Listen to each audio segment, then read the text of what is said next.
Me emrin Allahut, me shirusit, me shërbërsit, e falenderojmë Allahun Zotin e gjitha botëve, e përshëndesim dhe i qojmë selam e zotëriu të njerëzimit Muhamedit a.s. familjes ti, shokëve ti dhe mbar muslimanëve dhe muslimanëve që e ndjekun këtë rrugë deri në ditën e sotme. Ju përshëndes juve veçanërisht vëllezër dhe motra dhe i përshëndes gjithë ata vëllezër dhe motra që ndajnë nga koha e tyre shtrejt për të përcjellë fjalimet tona. Njëra ndër temat vëllezër dhe motra që vazhdimisht kemi nevojë të avansohemi në të diskutojmë rreth saj, të edukohemi mbi të është mënyra se si flasim, mënyra se si komunikojmë me njëri tjetrin. Në një botë ku shumë pak njerëz besojnë, unë vazhdoj të besoj në Zotin e Madhreshëm dhe vazhdoj të besoj në fuqinë e fjalës. Në një botë ku shumë pak njerëz besojnë në mrekullinë, unë vazhdoj të besoj në fuqinë e fjalës e cila mund të bëjë mrekulli. Unë besoj që fjala mund të bëjë mrekulli. Vëllezër dhe motra, nuk është e rastishme, nuk është e rastit. Fakti se Zoti i Madhreshëm pikërisht fjalën e zgjodhi të jetë ena e cila do ta bartë mesazhin e fundit hyjnor, respektivisht do ta bartë Kur'anin fisnik, mrekullinë e përjetshme që Zoti ia dha botës. Çka është Kur'ani fisnik? Kur'ani është fjalë e Zotit të Madhreshëm. Prandaj, ky fakt që Zoti i Madhreshëm i dha njerëzimit një mrekulli, e cila do të jetë ndërtuar mbi bazën e të folurit, mendoj që flet shumë dhe ka një mesazh jashtëzakonisht të thellë për, si më thonë, për vetdijen tonë, për përgjithësinë tonë karshi fjalës dhe karshi të folurit. Pra, Zoti i Madhreshëm, siç e dimë gjithë, vazhdimisht ju dha profetëve mrekulli të ndryshme, që një pjesë e tyre ishin mrekulli lëndore, por Muhamedit a.s. dhe njerëzimit tani u dha një mrekulli të përjetshme, e cila mrekulli është e shprehur në fjalë, sigurisht në fjalët e Zotit të Madhreshëm.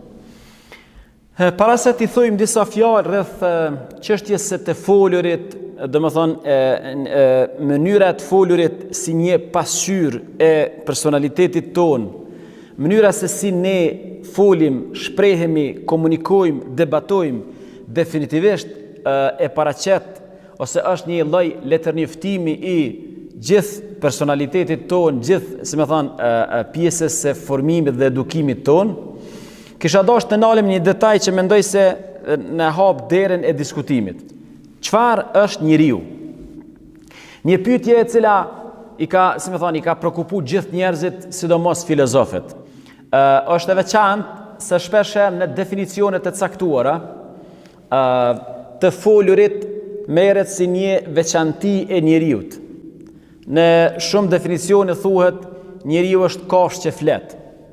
Unë sot e kam përzgjedhur një definicion të një mendimtari të kohës tonë, Muhammed Tullab, që mendoj se e ka definuar njeriu në mënyrën më të mirë. Sigurisht, ky definicion vjen edhe nga pikpamja e fesë tonë, e besimit tonë, e islamit. Biles është mirë me marrë si një definicion që definitivisht buron nga mësimet e fesë tonë. Muhammed Tullab i thotë kështu: njeriu është qenie shoqërore. Njeriu është qenie shoqërore me aftësinë e të folurit. Është qenie racionale, e arsyeshme. Është qenie e lirë, e moralshme dhe artistike. Pra, njeriu është qenie shoqërore. Është i krijuar të jetojë në shoqëri. Domethënë, të ketë funksion në shoqëri, të jetë prind, të jetë vëlla, të jetë komshi, të jetë mik e kështu me radhë. Posëdon aftësinë të folurit. Është qenie e arsyeshme. Është qenie që ka racio, domethënë ka arsye. Është qenie e lirë. Nëse njeriu privohet nga liria, nuk mund të jetë një qenie e kompletuar.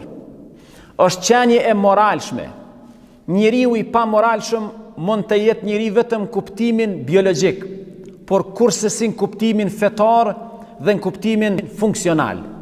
Dhe e funit, njeriu është qenie artistike, njeriu është qenie e cila vazhdimisht prodhon, shpik, avancon. Çdo gjë që e bën dora njeriu, çdo ditë e tutje bën më mirë se sa në të kaluarën, dhe ne jemi dëshmitar të gjithë këtij zhvillimi, progresi, teknologjie, kësaj arkitekture gjithanej botës, e cila dita ditës avancon, dhe kjo tregon se njeriu vërtet është një qenie artistike, është domthonë arti buron nga shpirti dhe brendësia e tij. Kur po flasim të definicioni ose të kjo pjesa, si më thon, fillestare, njeriu është qenie shoqërore me aftësinë të folurit dhe është qenie racionale. Është i mendshëm, domthonë ka mendje. Këtu definitivisht janë këto 3 vlera që i posedon njeriu, që mendoj se janë si hyrje për të zhvilluar na muhabetin në vazhdim. Kur themi ne, njeriu është qenie shoqërore, duhet të jetojë në ambient me të tjerët. Shtrohet një pyetje. Me çfarë mekanizmi njeriu domethënë ndërton raporte me të tjerët? Nuk ban muhabit asnjëherë, nuk ban me gabu asnjëherë. Gjuha është mjet me të cilin komunikojmë, dhe gjuha është mjet me të cilin ne i avancojmë raportet me njëri tjetrin. Kurdo që njerëzit fillojnë të largohen prej nesh dhe të na braktisin e të na lënë vet, me të vërtet duhet i kthehemi vetvetes dhe duhet të shohim mënyrën çysh shprehemi, cilat janë fjalët tona, çysh komunikojmë me të tjerët. Prandaj, si themi njeriu është qenie shoqërore, automatikisht shtrohet pyetja, çysh ndërtohen këto raporte? Njëra ndër mjetet themelore të ndërtimit të këtyre raporteve me të tjerët është gjuha. Prandaj, njeriu është qenie shoqërore me aftësinë të folurit. Pra, raportet shoqërore i ruan definitivisht gjuha. Dhe pastaj është qenie racionale, e cila racio në realitet do duhet ta kontrollonte gjuhën. Pra, njeriu i mëshëm nuk fol pa mendu. Kur don të flas, mendon, analizon dhe pastaj e qet fjalën. Domethënë, edhe një herë, gjuha është njëra nga dhuntit më të mëdha që Zoti i Madhreshëm na dha në këtë botë, dhe ne kemi përbërç nëpërmjet kësaj dhuntie, nëpërmjet kësaj gjuhe, të avancohemi edhe në këtë botë, të avancojmë raportet edhe me Zotin e gjithësisë, po të avancojmë gjithësysh raportet edhe me njëri tjetrin. Janë 3 gjëra që duhet i kemi parasysh në këtë kontekst. Pra, njeriu është qenie shoqërore dhe gjuha i duhet me ndërtu raporte me shoqërinë ose ambientin ku jeton. Në këtë kontekst na duhen 3 gjëra. E para prej tyre është fjalës duhet të paraprijë mendja dhe jo e kundërta. Jo njëherë të flasim, pastaj të mendojmë, por njëherë të mendojmë, pastaj të flasim. Domethënë, mendja duhet të jetë një lloj porte, ku fjala gjithmonë duhet të kaloj aty pari.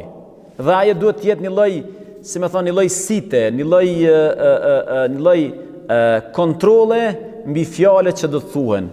Për aq kohë sa ne mendojmë para se të flasim, definitivisht gabimet do të jenë minimale. A i keni vrejt disa njerëz, njëherë të lëndojnë, e folin pa lidhje, tani kthehen thojnë inshallah nuk u prek dikush, inshallah su lëndu dikush. Po jo ti ke mujt para se me thonë inshallah su lëndu dikush, me mendu se aty mund të lëndohet dikush, mund të ofendohet dikush e kështu me radhë. Prandaj, çështjen e parë që duhet ta kemi gjithmonë parasysh është, domethënë, mendja të menduarit duhet të parapritë të folurit. Prandaj, njeriu është qenie shoqërore me aftësinë të folurit, por është edhe mendja ajo që e karakterizon qenin njerëzore. Është interesant, fjala mendje në gjuhën arabe përdoret me termin aql. Aql në gjuhën arabe e ka kuptimin e një lloj, nëse thjeshtsojmë, e ka kuptimin e një lloj kërpeshi, siç i kemi thënë. Do më thonë, mendja në një farforme e frenon, e kontrollon njeriu. Dhe njeriu i mëshëm gjithmonë është i nalur, është i frenuar. edhe në mesin e gjërave që mas shumë të ka nevojë të frenohet, është gjuha. Që kjo është puna e parë që duhet ta kemi parasysh kur të flasim për, si më thon, pozitën tonë në shoqëri. E dyta është të mundohemi maksimalisht të harmonizojmë të thënat të folurit me të vepruarit. E di që është vështirë të jenë, si më thonë, në ekuilibër 100% fjalët dhe veprat, sepse fjalët dalin nga gjuha është prej mishit edhe njeriu sigurisht është ma lehtë me fol. Megjithatë, duhet ta kemi parasysh që nuk duhet lejojmë të ketë hendek të madh mes asaj që flasim, thirrim, si më thonë, moralizojmë dhe mes asaj që kemi në realitetin tonë. Dhe mendoj se nuk do të ishte, mendoj se është gjendje jo e rregullt kur njeriu fton diçka dhe bën diçka tjetër. Nuk është gjendje e rregullt. Allahu i madhreshëm shihni si e trajton këtë problematikë. E ta'muruna an-nasa bil birri wa tansawna anfusakum wa antum tatluna al-kitab afala ta'qilun. A i urdhëroni njerëzit në të mirë dhe anën tjetër e harroni veten tuaj derisa ju e lexoni librin, afala ta'qilun, a nuk mendoni? Shihni çfarë urtësie sjell Kurani fisnik. Kurani fisnik hendekun mes të folurit dhe të vepruarit e konsideron, shihni, deri në nivelin si një gjendje jo e rregullt edhe mendore. Prandaj në fund të ajetit thot, apo urdhëroni të mirë dhe po harroni vetveten e ju e lexoni librin, afala ta'qilun, a nuk mendoni ju? A ju duket juve kjo normale? Domethënë, Kurani e trajton deri në atë nivel ku nuk është gjendje krejtësisht, domethënë, s'është mirë me kry, s'është mirë me mend. Domethënë, njeriu që bën një gjë të tillë, gjithë ditën e flet kundër korrupsionit dhe është i korruptuar deri në fyt. Gjithë ditën na shet moral dhe është deri në fyt në amoralitet, në punë të liga.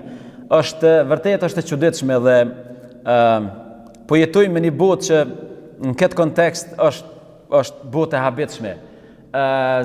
Kush na jep ndonjëherë vajzë, kush na ligjeron ndonjëherë për vlera, për drejtësi, është me të vërtet bota kanjëherë është e tmerrshme, si lejon gjithkusht na ligjeroj, gjithkusht na predikoj, gjithkusht na shet vlera kështu me radhë, kur realiteti i tyne i përgënjeshtron në tërësi. Kjo është çështja e dytë që duhet ta kemi parasysh në domethënë kontekstin e relacionit ose pozitës tonë në shoqëri dhe të folurit. E treta, secili musliman duhet ta ketë parasysh gjithmonë duhet të jetë i përgjegjshëm për ndikimin që ka fjala në shoqëri. Qoftë kuptimin e pasojave, që aja mund të ketë pasoja dhe gjurmë, domethënë të pashlyeshme në lëndimin e njerëzve, në luftra, në ngatresa, në domethënë lëndimin e shpirtit dhe ndjenjave të njerëzve, qoftë kuptimin e rezultateve që aja mund të ketë domethënë ndikim pozitiv të njerëzit, të shoqënia, të familja e kështu me radhë. Njëri prej muslimanëve ka paston sa fjalë mi ka reduktu hadithi i Bilal ibn Harithes. Bilal ibn Harithe e transmeton hadithin e pejgamberit a.s. ku Hazreti Muhamedi thot, ka njerëz të cilët flasin, domethënë thumbojnë, flasin fjalë të liga, fjalë të përçarse, fjalë domethënë të cilat lëndojnë dhe plagosin njerëz, nuk ja vënojnë aty në vëmendjen, ato i lëshojnë pa ndaj kontroll, ndërkaq dënimi për to do të jetë 70 vjet në zjarrin e xhehenamit. Dhe ana sjelltas. Ka shumë njerëz që folin një fjalë të mirë, një fjalë miradije, e cila shëron shpirtat e njerëzve, shëron konflikte, ofron njerëz e cila mund të arrish shpërblimin deri në atë nivel sa ta kënaqë ose të pajtohet Zoti i Madhreshëm me fjalën që ti e ke thonë. Prandaj në Kur'an thuhet ilayhi yas'adul kalimu at-tayyibu wal 'amalu s-salihu yarfa'u. Tek ai ngriten fjalët e mira. Tek Zoti ngriten fjalët e mira dhe punët e mira. Këto janë 3 elemente që duhet të kemi parasysh, domethënë në këtë kontekst. E para, fjalës të parapri mendja. E dyta, të mundohemi të harmonizojmë maksimalisht fjalët me vepra. Dhe e treta, të jemi të vëmendshëm, të jemi të përgjithshëm për ndikimin që mund ta ketë fjala në shoqëri, qoftë kuptimin e rezultatit, në kuptimin pozitiv, qoftë kuptimin e pasojave apo në kuptimin negativ. Pejgamberi jon alayhi salatu wassalam thot në hadith: kush e beson Allahun dhe ditën e gjykimit, olet flet mirë, olet hesht. Kush e beson Allahun dhe ditën e gjykimit, le ta respektoj komshiun e tij. Kush e respekton Allahun ose kush e beson Allahun dhe ditën e gjykimit, le ta respektoj mysafirin e tij. Shihni vëllezër dhe motra. Kush e beson Allahun dhe ditën e fundit, domethënë aq me pesh është fjala, saqë feja e kthen fjalën deri te besimi në Allahun dhe deri te besimin e botën tjetër. Mos të harrojmë, ne futemi në Islam me fjalë. Domethënë hyrja në Islam bëhet ashhadu an la ilaha illa Allah. Dëshmoj, deklarohem se nuk ka zot tjetër veç Allahut madhreshëm dhe se Muhamedi është rob dhe i dërguar i tij. Kur e vreni te kjo puna, kush e beson Allahun dhe ditën e gjykimit, olet fol marr, olet hesht. Nuk duhet të lajfitemi e të mendojmë që heshtja është më e mirë se të folunit. Jo, heshtja është vetëm një rast më e mirë se të folunit. Nëse ke vendos me fol keq dhe je i bindun që fjala jote është e keqe, atëherë heshtja në këtë rast do të ishte më e mirë se sa të folurit. Por nëse flasim marr, nëse flasim mirë, nëse flasim fjalë korrekte, fjalë të ndershme, fjalë motivuese, fjalë miradije, atëherë do ta kemi parasysh në këtë rast nuk është heshtja më e mirë se sa të folurit. Emrusi përbashkët i këtyre 3 çështjeve që përmenden në hadith është çështja që edhe komshiu, edhe musafiri, edhe prindi, edhe bashkëshortja, edhe bashkëshortja, edhe fëmia, edhe secili njeri sot mas shumë të nderohet me fjalë. Sepse shoqër Zotit, një pjesë e botës është zhvillu kjo bota materiale. Ndoshta nuk jemi shumë të varur prej njëri tjetrit në kuptimin material, në kuptimin e interesit. Sigurisht, ajo nuk eliminohet asnjëherë në tërësi, po një pjesë e botës, domethënë, nuk është sikur këtyre herë, sot jetojmë me një standard më të mirë ekonomik. Pra, nuk është se jemi të varur shumë ekonomikisht ose materialisht prej njëri tjetrit, por a jemi të varur prej fjalëve të mira po. Çka kërkojmë sot për njëri tjetrit? Nuk kërkojmë gjithmonë para, nuk kërkojmë gjithmonë vetëm shërbim. Ndonjëherë kërkojmë një fjalë të mirë, ndonjëherë kërkojmë një buzëqeshje të mirë. Ndonjëherë na mungon dikush me bëni muhabet mirë i cili e çliron shpirtin, e çliron mendjen dhe e çliron zemrën. Prandaj, kush e beson Allahun dhe ditën e gjykimit, domethënë le ta respektoj fshiun, le ta respektoj musafirin, le ta respektoj prindin, kurrë me një fjalë të mirë, me një thënie të mirë, me një përshëndetje të mirë e kështu me radhë. Pejgamberi jon alayhi salatu wasalam ka thonë: la yastaqimu imanu abdin hatta yastaqima qalbuh. Nuk arrin mu stabilizu besimi pa u stabilizu zemra. Nuk stabilizohet, nuk arrin nivel të lartë besimi pa u stabilizu zemra. Dhe nuk stabilizohet zemra pa u stabilizu gjuha, ose pa u, si me thonë, pa u gdhen gjuha. E vërtet është që gjuha e nxjerr ato që është në zemër. Por mos harrojmë, edhe gdhendja gjuhës në situata të caktuara e qetëson zemrën. Sepse shpesh na ndodh ta themi një fjalë pa vetdije dhe ndoshta me javë të tëra na dridhet zemra edhe ndihemi si fajtor për fjalën që e kemi thonë. Domethënë, është e vërtet që zemra prej zemrës nxirren fjalët, por është e vërtet që edhe fjalët ndonjëherë lëndojnë dhe shqetësojnë zemrën. Mandje jo vetë zemrën, po edhe trunin. Ekziston një relacion i zhdrejt mes gjuhës dhe mendjes. Relacion i zhdrejt, jo i drejt. Aq më e madhe mendja, aq më e thellë mendja, aq më e shkurt, aq më e kujdesshme gjuha.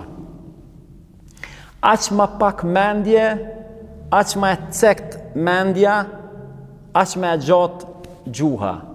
Ka pas thonë Imam Shafiu para sa shekujve, ai që kundërshton shumë, ai që replikon shumë, ai din pak.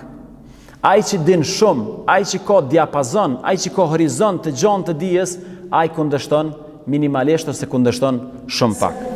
Është me interes ti themi edhe 2 ajete para se me përmbyll këtë takim.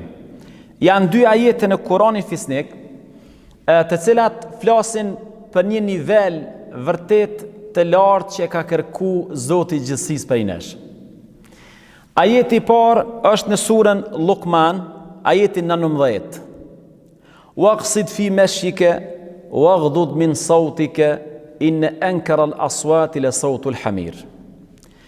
Të jesh i matur në ecje, ke kujdes ecjen, edhe në ecje shpërfaqet morali dhe edukata, dhe ule zërin, fol me zë të ult, sepse zëri më i egër, më i vrasht, është zëri i gomarit. Shihni në çfarë niveli dëshiron Zoti i Madhëshëm t'i ngrej besimtarët. Jo vetë se të flasim mirë, po të kemi kujdes edhe në ton. Mos flasim për tej, mos të ngrisim zënin për tej asaj që ka nevojë ndëgjuesi, sepse është e dhunshme për veshin e tij. Dhe shihni në çfarë mënyre Zoti i Madhëshëm na irriton prej zonit nalt. Na sjell zërin e gomarit që nëse e veshtroni me kujdes, është një krijesë e cila vërtet ka një zot të neveritshëm, sidomos kur ai edhe duke nxjerr ajrin, edhe duke e fut ajrin mbrana, të nxjerr zë.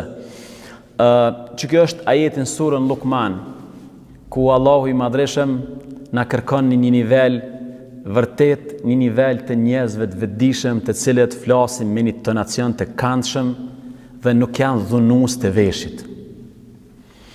Ajeti tjetër në surën Isra, ajeti 53. Wa qul li ibadi yaqulu allati hiya ahsan inna ash-shaytana yanzaghu bainahum inna ash-shaytana kana lil insani aduwwan mubina. Thuju robërve të mi, le ta flasin më të mirën, le t'i përzjedhin fjalët ashtu siç dikush i përzjedh frutat në një pemë. Folni fjalët më të amla, fjalët më të mira. Në vazhdim çka thot Zoti i Madhreshëm? Në vazhdim e tregon arsyen e konflikteve tona. Në vazhdim e tregon se një pjesë e konflikteve në shoqërinë tonë janë si rezultat i mungesës së komunikimit, i ngritjes së zonit, i mungesës së edukatës për me trajtu një problem sa do i vogël tjetë. Pse a thu? Sepse Allahu thot në vazhdim, vërtet shejtani në përmjet gjuhës juj, në përmjet mungesës së edukatës të shprehurit, krijon mes juve armiqësi, krijon mes juve konflikte. Mos harroni sa me qindra mira konflikte do të eliminoheshin sikur të ishim të kujdesshëm në të folur, në shprehje. Vërtet djalli është armik i përbetuar i njeriut. Po, është armik, por çfarë mekanizmi ai përdor për të na qit në armiqësi me njëri tjetrin? Ai pikrisht i përdor favoret tona. Zoti na dha aftësinë të folunit dhe mos kujdese jo nda të folunit i jep favor shejtanit, djallit mallkum, me i përdor fjalët e tona kundër nesh, kundër familjes, kundër shoqënisë e kështu me radhë. Prandaj thuhet në një prej atyre thënieve profetike, gjitha gjymtyrët në mëngjes i thojnë gjuhës, kujdes, kujdes, ruju ti, sepse ne jemi të varur nga ti. Nëse ti ki kujdes, shpëtojmë gjithë. Po nëse ti s'ki kujdes, do më thonë e vujmë barën tonë të gjithë. Madje kjo nuk është problem vetëm i gjymtyrëve tona, kjo është problem i gjithë shoqënisë. Një shoqëni ku shahet lehtë, fyhet lehtë, ngritet zani lehtë, do më thonë ajo shoqëni ka me vujt me pasoja, madje jo vetë gjuhës, po krejt, do më thonë gjymtyrëve dhe edhe pasoja të jetës në tërësi.